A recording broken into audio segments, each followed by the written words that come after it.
We're going to continue on with what we did last class, using some different notation.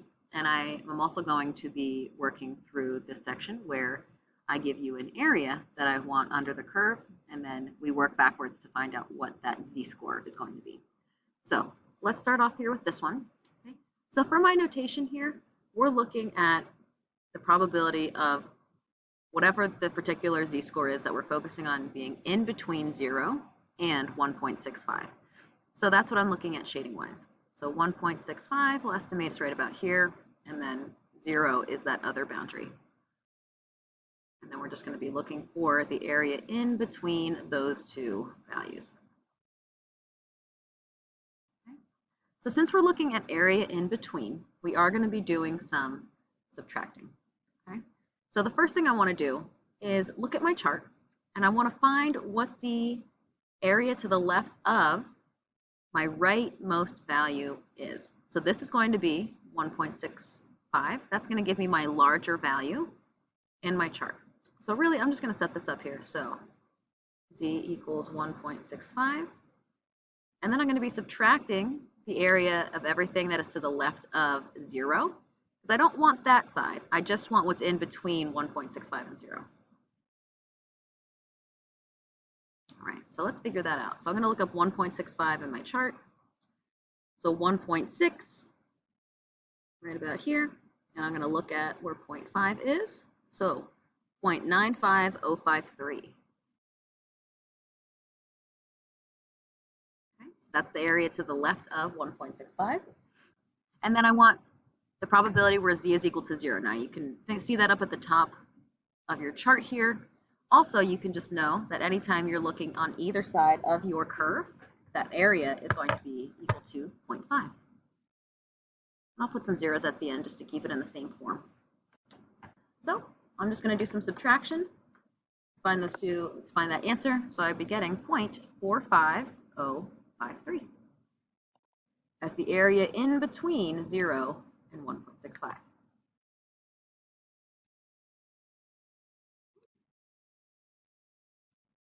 We're going to do the same stuff as we did yesterday, right? So I am going to be looking at values either to the left or to the right, but now we're going to be using this different notation. So this next one, I want the probability of any z-score being less than 2.32. So if I look on my curve, 2.32 is going to be right about here, and I actually want everything to the left of that. So everything on the left side of the curve and everything then on the right side up until that point. So if you remember, on each side of my curve, in total, I have 0.5 on either side. So because this is going to be a majority of the curve, the area that we should be seeing is going to be very close to 1. So I'm going to look at my chart here, and I'm going to look for 2.32. So I see 2.3 right here.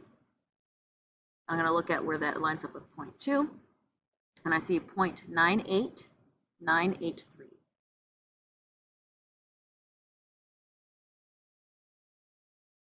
That would be my final answer for that one. So see, when you see less than, that's everything to the left. If you think about it in the alternative way, when I see greater than, that means everything to the right. So I'm going to find 2.02. That's just slightly off that line, and I want everything to the right of that. So we're going to have to do a little bit of complement finding here. So we know our entire curve has a value of 1. But then we need to subtract the area that we find in the chart where z is equal to 2.02 because our chart only tells us everything to the left. Okay, so let's find 2.02 in my table. So 2.0 is this row right here. So 2.0, 2.97831.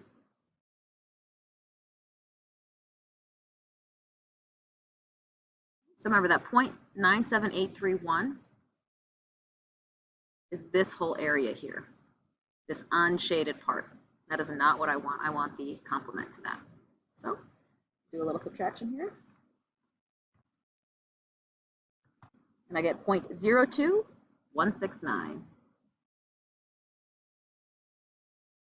And that 0.02169 is referring to the shaded area that we do want, that small little tail on the right-hand side.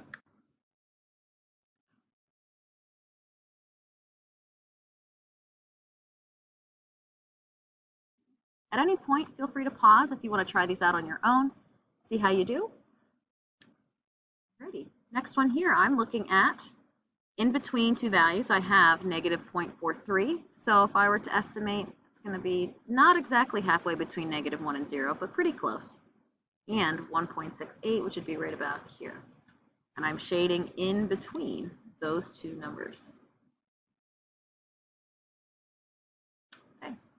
So anytime we're looking for an area between two values, we are going to subtract because our chart only tells us area to the left. Okay? So this is the 1.68, this value right here, and this is the negative 0.43. Whenever you get stuck, if you don't know what area you subtract from what, remember, all area has to be positive. So the larger area is always the one that you write first. So that's going to be the 1.68. There is more area to the left of that number than negative 0.43. So let's look up 1.68 in my chart.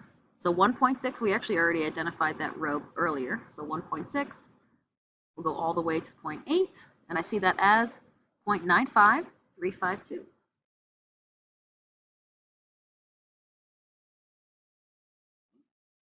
So the area here is the 0.95352. That's referring to that line right there, everything to the left. Then we want to take away this area here, okay, everything to the left of negative 0.43, because I don't need that area. I only want what's in between the 1.68 and the negative 0.43. So we're going to subtract that area out. So minus. I'm going to look back to my chart and look up negative 0.43. So I see negative 0.4 is going to be in this row right here. And I'm going to go my way to find the 3. So I see 0.33360. I'll subtract those two and get my answer.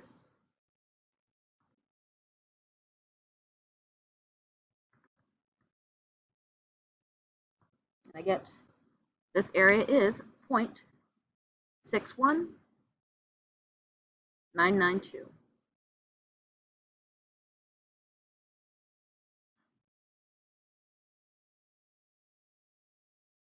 All right.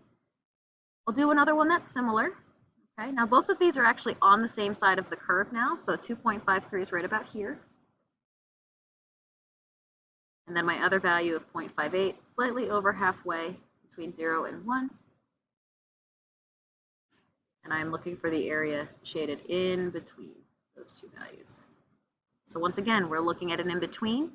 We are subtracting areas. So my 2.53, when you look that up in your chart, that gives you all this, everything to the left of that value. Okay? Remember, we don't want all of that. We just want what's in between these two numbers. So let's look up 2.53 in my chart. Back to this page. 2.5 is going to be this row here. 2.53, 0.99430.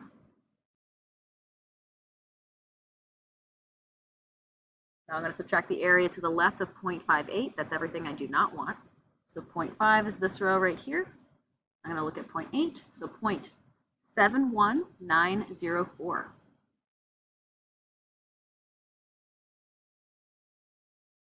Let's subtract those two.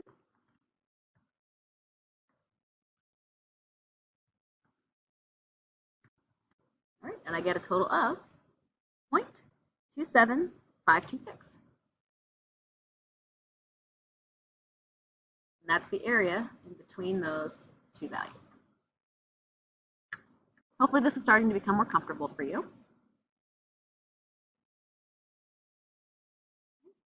Now, let's flip the script here. So let's say I'm giving you an area, and I want to find the z-score that corresponds to that area. Okay? So find the z-value such that the area between that value and 0 is equal to 0.3944. Okay. So we're looking at a positive z-score.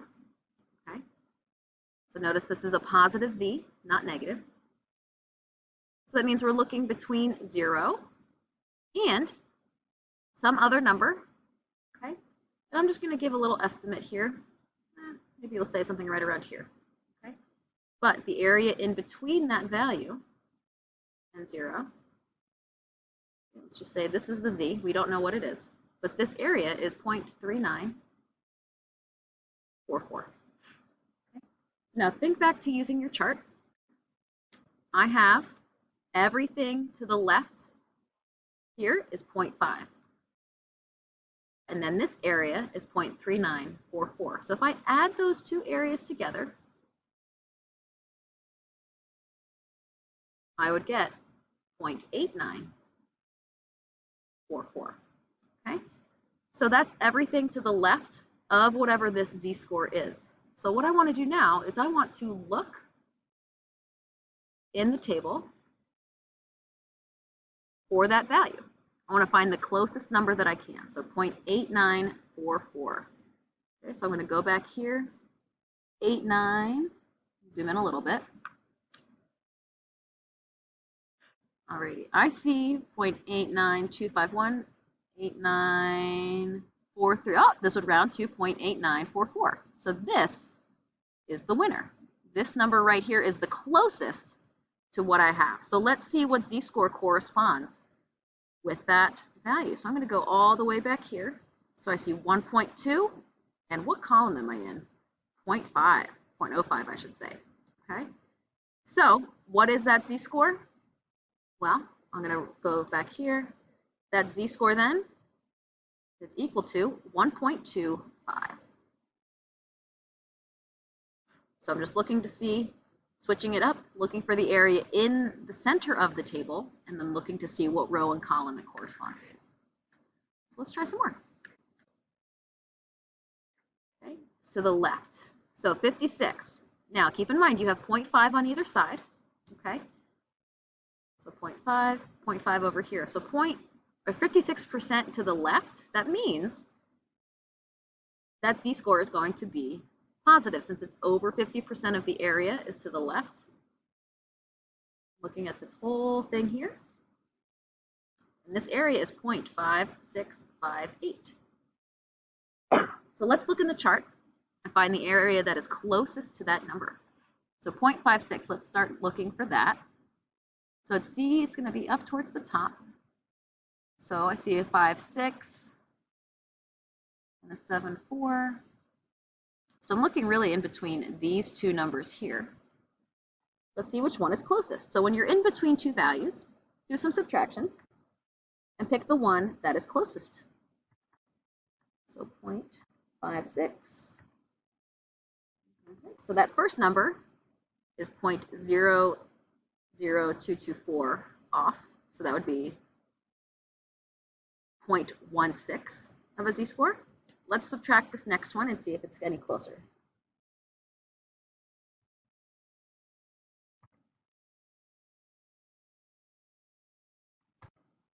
Ooh, it is closer. So we're going to go with this area being the closest.